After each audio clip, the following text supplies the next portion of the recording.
Meters from Beijing's Forbidden City, the economic might of today's China is easy to see. But only a few kilometers from here, the picture is completely different.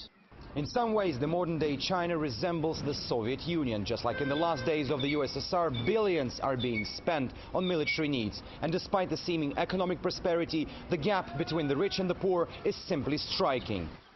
In the last year alone, the number of poor in China has hit 250 million.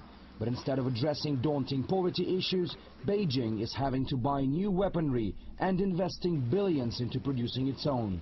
You have a large arms budget. China's is now the second largest in the world at $106 billion.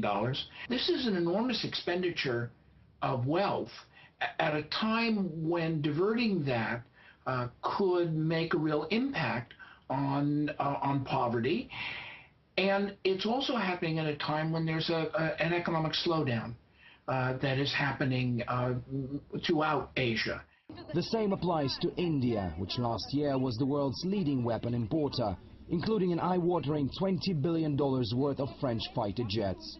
This is why Washington's return to Asia policy, from selling weapons to holding joint war games in the region, is deeply troubling countries here, especially China.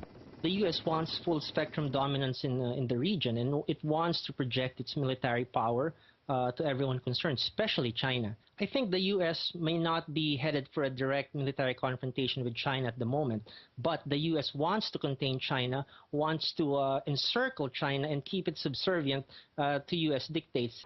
This situation draws historic parallels with the Cold War, say experts. Many still sure that the huge arms race in the 1960s between the United States and the USSR was Washington's tactic to sabotage the Soviet economy.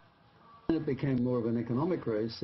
By continuing the arms race, they weakened the economy of the Soviet Union. It's a stupid game, and it's been going on ever since the 1950s, yes, unfortunately. And you were the victims, and I think China will, to some extent, is a victim too. Historians agree the collapse of the USSR was caused by many factors, and the gulf between rich and poor as the economy sank was just one of them. The question now is whether the Asian giants can continue growing their military muscle, but not at the expense of their people's welfare. Otherwise, there's serious risk of growing political and social instability.